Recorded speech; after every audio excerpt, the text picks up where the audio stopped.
पिछले एपिसोड में हमने देखा था कि प्रिंस युआन शियाबिन के ऊपर वो पैटर्न बना रहा होता है ताकि उस पैटर्न का इस्तेमाल करते हुए वो शियाबिन के अंदर से पॉइजन के असर को खत्म कर सके। उस पैटर्न को बनाना इतना आसान काम नहीं था, पर तब भी प्रिंस युआन वहां पर अपनी पावर और अपने पैटर्न बनाने के हुनर का इस्तेमाल करते हुए वहां पर वो पैटर्न बना जाता है, जिस वजह से शियाबिन पूरी तरह से ठीक हो चुका था। शियाबिन के ठीक होने की वजह से जनरल वी अब यहाँ पर प्रिंस युआन की तरफ हो गया होता है, वो उसका सपोर्ट करेगा। लेकिन ये चीज की हाउ को पसंद नहीं आती, इसलिए वो पॉइजन किंग के साथ हो जाता है ताकि वो उसके साथ मिलकर जनरल वी और प्रिंस युआन दोनों को खत्म कर दे। जिसके बाद यहाँ से ये एपिसोड शुरू होता है। तो इस एपिसोड की शुरुआत में हम यूवी को देखते हैं जो अपना कमरे में बैठकर कल्टीवेशन कर रही होती है, लेकिन जैसे वो कल्टीवेशन कर रही थी दूर से कोई दबे पांव उसी की तरफ बढ़ रहा होता है। वो बंदा कोई और नहीं बल्कि प्रिंस युआन ही था, जो एक सेकंड के अंदर ही यूवी के ऊपर अटैक करने के लिए आ जाता है ताकि देख सके कि यूवी यहाँ पर कितना ज्यादा चौकन्ने रहती है। यूवी कल्टीवेशन के अंदर एकदम ज्यादा डूबी हुई थी, पर तब भी वो महसूस कर लेती कि कोई उसके पास था,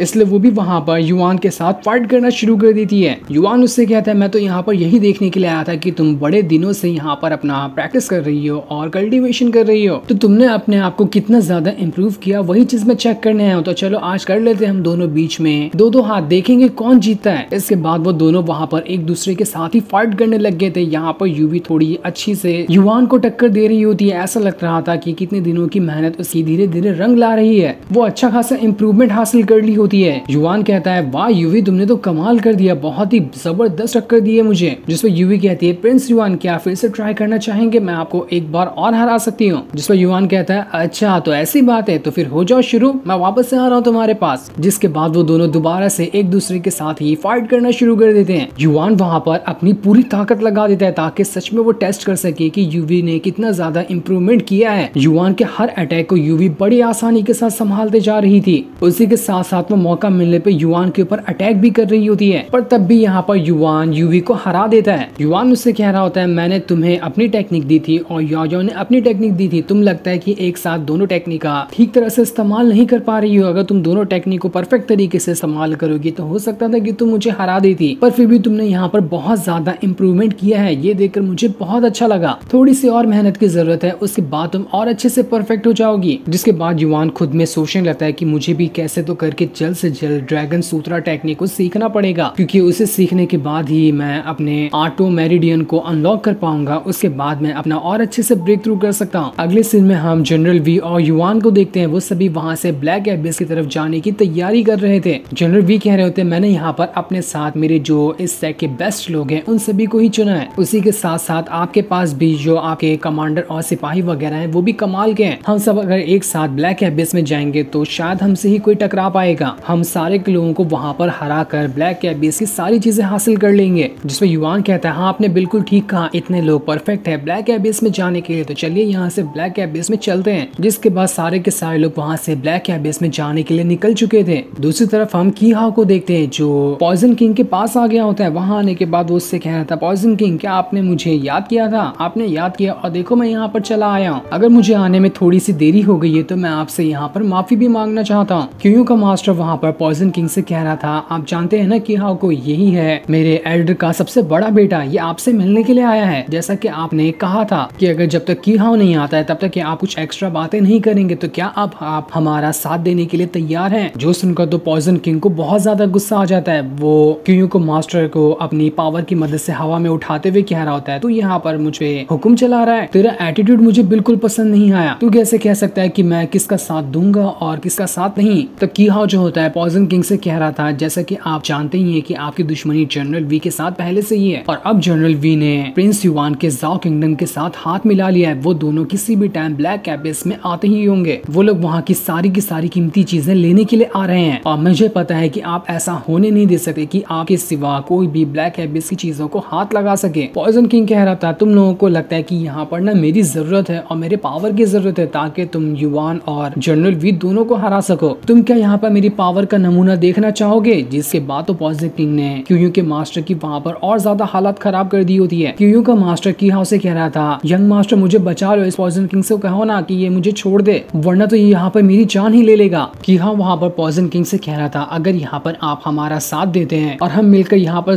प्रिंस युआन की जाओ किंगडम को पूरी तरह से बर्बाद कर देते हैं तो उसके बाद हमारी फैमिली आपकी हर तरह से मदद करने के लिए तैयार है। आपको जो चीज की जरूरत होगी वो सब हम देने के लिए तैयार हो जाएंगे। पॉइजन किंग कह रहा था, क्या तुम लोगों को लगता है कि तुम लोग इतनी आसानी के साथ प्रिंस युआन के जाओ किंगडम को ऐसे ही बर्बाद कर दोगे? क्या इतना आसान है उन लोगों को खत्म करना? ये सुनकर की हाउ कह रहा होता है, हमारी फैमिली के साथ दावू डायनेस्टी के लोग भी हैं, उनकी मदद से हम आसानी के साथ जाओ किंगडम को बर्बाद कर सकते हैं। ये सुनकर पॉइजन किंग कह रहा होता है, अच्छा तो इस तरह का तुम लोगों ने प्लान बनाया है जाओ किंगडम को बर्बाद करने का। ठीक है, ये प्लान तो मुझे पसंद आया, लेकिन मुझे तुम्हारी मदद करने के बदले जो इनाम मिल रहा है ना, वो मुझे पसंद नहीं आया। अगर मैंने तुम्हारा साथ दिया और हम लोग यहाँ पर मिलकर प्रिंस युआन और उसके जाओ किंगडम को खत्म कर दिए, तो उसके बदले मुझे सिर्फ ये सिटी नहीं चाहिए बल्कि आसपास का और भी काफी बड़ा इलाका चाहिए, जो सब का सब मेरे अंडर कंट्रोल में आना चाहिए। तुम लोगों को मेरी मदद करनी पड़ेगी आसपास की जितनी भी सिटी है सब सिटी को बर्बाद करने में, ताकि सभी के ऊपर मेरा हक चले और मैं वहाँ का किंग बन जाऊंगा। तो बताओ, क्या तुम्हें मेरी ये शर्त मंजूर है? अगर तुम इस चीज के लिए राजी होते हो तो मैं तुम्हारा साथ देने के लिए तैयार हूँ। ये सुनकर की हाउ कह रहा था, आपको पता भी है ना कि इस पूरे के पूरे कॉन्टिनेंट में सिर्फ 13 ही ऐसी बड़ी बड़ी सिटी है, जिनमें से अगर 3-4 आपको ही दे दिया गया तो आपके पास तो बहुत बड़ा इलाका आ जाएगा। इससे हो सकता है कि बहुत सारे लोग ऑफेंड भी हो जाएं।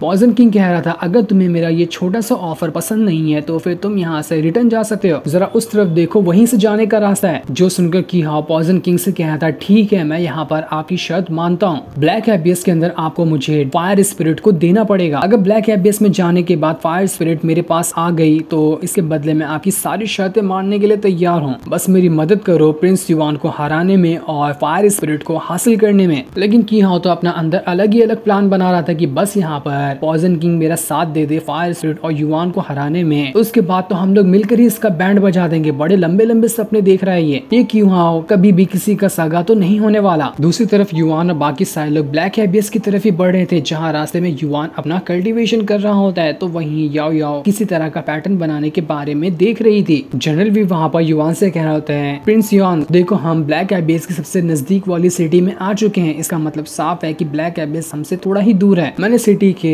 लीडर से बात कर ली है, वो रात भर के लिए हमें यहाँ पर रुकने की परमिशन दे देगा। हम इस सिटी में आराम करेंगे और कल सुबह दोबारा से अपना सफर शुरू कर लेंगे, क्योंकि यहाँ से ब्लैक एबिस में जाना बस कुछ ही घंटों की दूरी का सफर रहेगा। जिसके बाद सभी सिटी में आकर रुक जाते हैं। वहाँ पर वीकिंग जो होती है वो प्रिंस युआन से कह रही थी, प्रिंस युआन आपको पता है ना कि जितने भी लोग ब्लैक एबिस में गए थे उनमें से बहुत कम ही लोग वापस आ पाए हैं। वहाँ से चीजें लाना तो दूर की बात है, लोग वहाँ से अपनी जान बचाकर भी रिटर्न नहीं आ पाते हैं। लेकिन इस बार हमें उम्मीद है कि हम जाएंगे तो हमारे हाथ कुछ न कुछ तो ट्रेजर लगेगा ही लगेगा, हम ऐसे खाली हाथ वहाँ से रिटर्न नहीं आएंगे। जिसके बाद युआन और बाकी सारे लोग वहाँ से बाजार से होकर आगे बढ़ना शुरू कर देते हैं। सभी दुकान वाले उन लोगों को बुला बुला कर कह रहे थे, देखो हमारे पास कितना अच्छा सामान है, आप यहाँ से आकर सामान खरीद लो। यूवी को एक पॉट पसंद आ जाता है, लेकिन जैसे वो देख रही थी सब लोग वहाँ से आगे निकल गए होते हैं, इसलिए वो भी भागकर उनके पास चली जाती है। तब आगे बढ़ते हुए उन्हें एक बंदा दिखाई देता है जो एक सामान बेच रहा था, ये कहते हुए कि इसे मैंने ब्लैक एबियस के अंदर से ही निकाला, ये बहुत कमाल की चीज है। वो उसके बहुत ज्यादा पैसे भी लगा रहा था। अब ये तो किसी को नहीं पता था कि वो चीज असली है या नकली है, लेकिन सब लोग उसे देख रहे होते हैं। वो बंदा बहुत ही ज्यादा स्ट्रॉन्ग दिखाई देने वाला भाला बेच रहा होता है, पर सारे लोग कहते हैं नहीं यार मुझे तो ये फेक लग रहा है, हमें ये बेवकूफ बनाने की कोशिश कर रहा है, इसलिए सारे लोग वहाँ से चले जाते हैं। युआन जैसे वहाँ से जा रहा होता है, याओ याओ युआन को रोकते हुए कहती है, युआन जरा उस तरफ देखो, मुझे एक खास चीज दिखाई दे रही है, हो सकता है ये कमाल की चीज हो जो हमारे आगे चलकर काम आ जाए। इसलिए युआन उसके पास जाता है जो किसी तरह का जेड वगैरह था। युआन जैसे उस चीज को लेता है, उसे कुछ समझ नहीं आता कि असल में ये चीज है क्या, लेकिन याओ याओ देखकर उससे कह रही होती है, मुझे लगता है कि ये किसी तरह की टेक्निक वगैरह है, भले से ये कंप्लीट नहीं है लेकिन ये कुछ खास चीज तो है, हो सकता है ये आगे चलकर तुम्हारे काम आ जाए। ये सुनकर युआन कह रहा होता है, मुझे कुछ समझ तो नहीं आया कि ये क्या है, लेकिन तुम कह रही हो तो ठीक है मैं इसे खरीद लेता हूँ, हम आगे देखेंगे कि ये हमारे किस तरह से काम आ सकता है। वो दुकान वाले से पूछता है, आखिर इस जेड की कीमत क्या है, क्या तुम मुझे बता सकते हो? वो बंदा भी कहने लगता है कि इसे भी मैंने उसी ब्लैक एबिस के अंदर से लेकर आया, इसलिए इसकी कीमत काफी ज्यादा है, मैं तुम्हें ये 2000 सोने के सिक्कों में देने के लिए तैयार हूँ। लेकिन तभी वहाँ पर टांग अड़ाने के लिए की हाउ आ जाता है। वो वहाँ पर आने के बाद उस बंदे से कह रहा था, मैं इस जेड के तुम्हें 3000 सोने के सिक्के दूंगा, मुझे ये दे दो, क्योंकि की हाउ को लग चुका था कि ये कुछ ना कुछ तो खास चीज है, तभी युआन उसे वहाँ पर खरीद रहा है, वरना थोड़ी ना युआन बिला वजह कोई चीज खरीदा। तभी वहाँ पर जनरल भी आ जाते हैं, जो वहाँ पर आने के बाद की हाउ से कह रहे थे, की हाउ आखिर तेरी हिम्मत कैसी हुई यहाँ पर आने की, तू मेरे बहल से भाग गया था ना पॉइजन किंग का साथ देने के लिए, अब यहाँ पर क्या करने के लिए आया है? तूने मेरे साथियों को भी मारा, वी तियांग को भी मारा और सभी को मारकर वहाँ से भाग निकला। इसका बदला तो मैं तुझसे यहाँ पर लेकर ही रहूंगा। कि हाँ, वहाँ पर जनरल वी से कह रहा होता है कि आप भूल गए कि हमारी फैमिली कितनी ज्यादा पावरफुल है। आपको क्या लगता है कि ये इतनी आसानी से आप यहाँ पर मुझ पे हमला करेंगे और आपको ऐसे ही छोड़ दिया जाएगा? जो सुनकर जनरल वी कहता है, तुम्हें क्या लगता है कि तुम्हारा QI मेंशन है वो बहुत ज्यादा पावरफुल है? हमारा जो सेक्ट है वो तुम्हारे QI मेंशन को बर्बाद कर सकता है। लेकिन युवान वहाँ पर कहने लगता है कि अरे यहाँ पर झगड़ा मत करो, यहाँ पर हम खाली ऐसे ही बात करने के लिए आते, तो यहाँ पर झगड़ा करके कोई फायदा नहीं होने वाला। जिसके बाद युवान दुकान वाले से कहता है, ठीक है, मैं तुम्हें इसके 5000 सोने के सिक्के दूंगा, अब तो तुम मुझे ये चीज दे दो। लेकिन तभी वहाँ पर की हाँ कहने लगता है कि नहीं, मैं 6000 देने के लिए तैयार हूँ, मुझे दे दो वो। तब ये देखकर युवान कहता है कि ठीक है, मैं 10,000 दूंगा। लेकिन उसके कहते साथ ही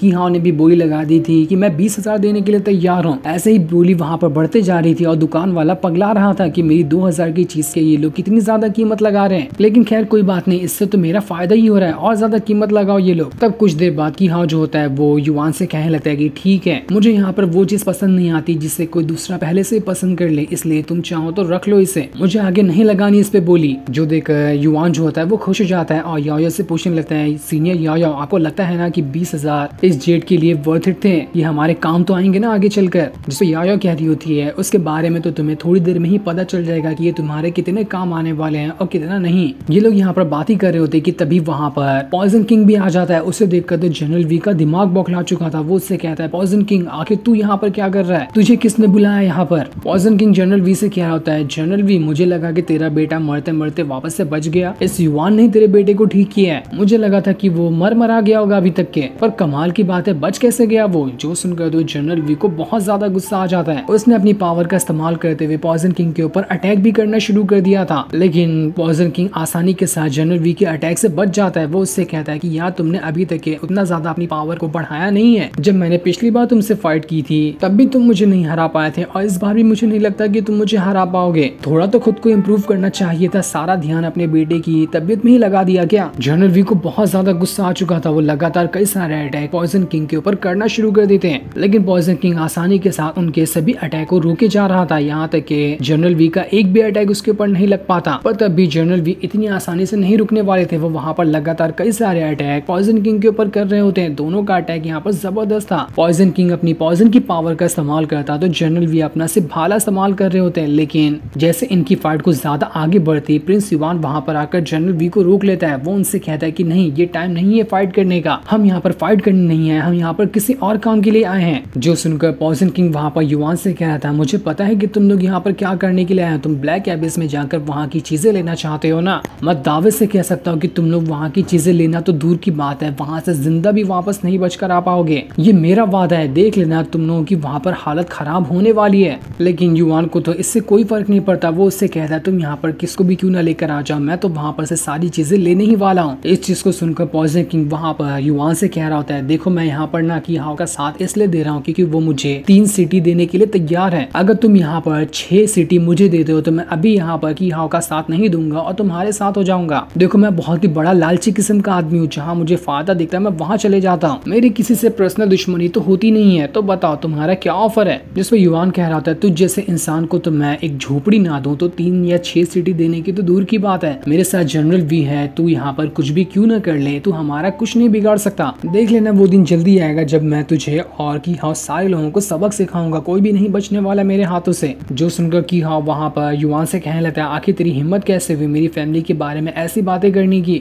तुझे क्या लगता है कि तू इतनी आसानी से हमारी फैमिली को हरा सकता है? ऐसा कभी नहीं होने वाला। तू यहाँ पर ना जनरल वी को अपने साइड में करके बहुत ज्यादा उछल नहीं रहा है, तेरा सारा का सारा घमंड मैं तोड़ दूंगा। अगर जनरल वी तेरे साथ नहीं होता ना तो अभी मैं यहाँ पर तेरी जान ले लिया होता। जिसपे युवान कहता है, रुका क्यों है, आना अभी देख लेते हैं कि कौन यहाँ पर किसकी जान लेता है। लेकिन तब की हाँ पॉइजन किंग गुस्से में वहाँ से चला जाता है। अब रात को जनरल वी वहाँ पर कह रहा था कि अगर पॉइजन किंग हमारे साथ फाइट करता है ना तो उसके पास जो पॉइजन की पावर है वो बहुत ज्यादा खतरनाक है। तुम अपने किस भी वेपन का इस्तेमाल क्यों ना करो, वो पॉइजन का अटैक तुम्हें भी इन्फेक्टेड कर सकता है। हमें कोई अच्छा तरीका निकालना पड़ेगा जिसकी मदद से हम पॉइजन किंग के पॉइजन वाले अटैक से बच सके, क्योंकि उसके पास सिर्फ एक पॉइजन का ही अटैक है, उसके बाद उसके पास कुछ भी खास चीज नहीं है। ये सुनकर यायो जो होती वहाँ पर एक स्क्रोल को बाहर निकालती है और उसे युवान को देते हुए कहती है, युवान इस स्क्रोल में ना एक टेक्निक लिखी हुई है, इस टेक्निक को कल्टीवेट कर लो, उसके बाद दुनिया का कोई भी पॉइजन क्यों ना हो वो तुम्हें इन्फेक्टेड नहीं कर सकता। उसके बाद तुम आसानी के साथ पॉइजन किंग के साथ फाइट कर पाओगे। तो तो मेरे ख्याल से ये तुम्हारे लिए बेस्ट रहेगा खुद की सेफ्टी के लिए और पॉइजन किंग के साथ फाइट करने के लिए। तो जल्द से जल्द इसे कल्टीवेट कर लेना। जो देखकर तो जनरल वी कह रहे होते अरे वाह ऐसी भी कोई चीज होती है, ये तो टेक्निक कमाल की है। अब तो हमें पॉइजन किंग के पॉइजन वाले अटैक से डरने की कोई जरूरत नहीं है, ये तो कमाल ही हो गया। जिसके बाद अब युवान रात को उसी पॉइजन से बचने वाली टेक्निक को कल्टीवेट करने के लिए बैठ जाता है, जिस वजह से तो उसकी बॉडी से काफी ज्यादा ऑरा बाहर निकल रहा था। आसपास का जितना भी ऑरा होता है वो सभी युवान अपने अंदर एब्जॉर्ब करते जा रहा था,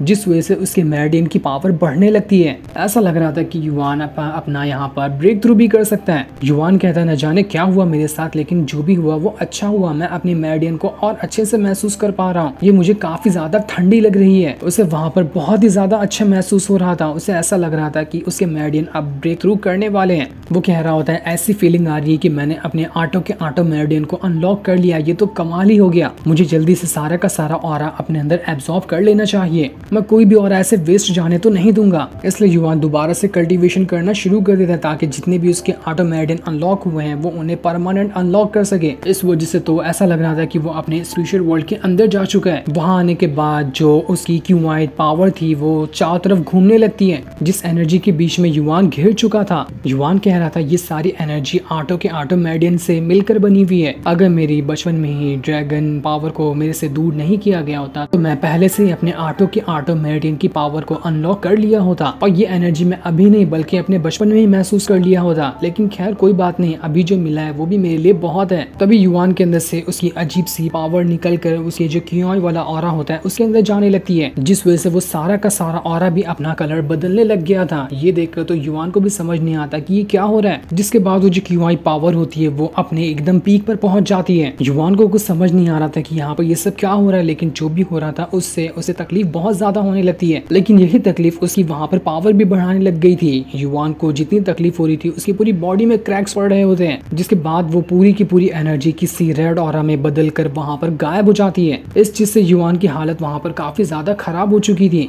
युवान कहता है न जाने यहाँ पर मेरे साथ क्या हुआ, मेरी पावर बढ़ी या नहीं बढ़ी, लेकिन जो भी था वो बड़ा ही खतरनाक प्रोसेस था। इससे मुझे काफी ज्यादा तकलीफ भी हुई है, इसलिए अभी मैं और ज्यादा तो कल्टीवेशन नहीं कर सकता। इसलिए वो वहां पर रुक जाता है। जिसके बाद युवान जो होता है वो यायो के पास आकर उसे सारी चीज बताता है कि मेरी जो क्यूआई की पावर थी वो अचानक से किसी रेड ऑरा में बदल चुकी थी। ऐसा लग रहा था कि कोई ब्लडी ऑरा आ चुका है। यायो कहती है मैंने इसके बारे में आज तक कभी नहीं सुना कि असल में ये ब्लडी ऑरा होता क्या है। तुम जो बता रहे हो उसे मैं पहली बार सुन रही हूँ। मुझे खुद समझ नहीं आ रहा कि तुम्हारी क्यूआई पावर अचानक से इतनी ज्यादा रेड कैसे हो गई। शायद जो तुम्हारे पर पॉइजन का असर हुआ था ना उसी वजह से ये हुआ होगा। तुम्हारी जितनी भी कल्टीवेशन पावर होगी हो सकता है कि वो जो पॉइजन तुम्हारे अंदर अब भी मौजूद है वो खाने की कोशिश कर रहा है ताकि तुम्हें फिर से कमजोर बना सके। इसलिए मुझे लगता है कि तुम्हें उस रेड ऑरा जो है ना उससे दूर रहना चाहिए। आगे से जितना हो सके खुद पे ध्यान देने की कोशिश करना ताकि वो रेड ऑरा दोबारा से तुम्हारे ऊपर हावी ना हो। मुझे लगता है कि वो खतरनाक चीज है। जो सुनकर तो युवान भी हैरान रह जाता है कि आखिर ये क्या था मेरे अंदर जिसके बारे में मैं खुद नहीं जानता था।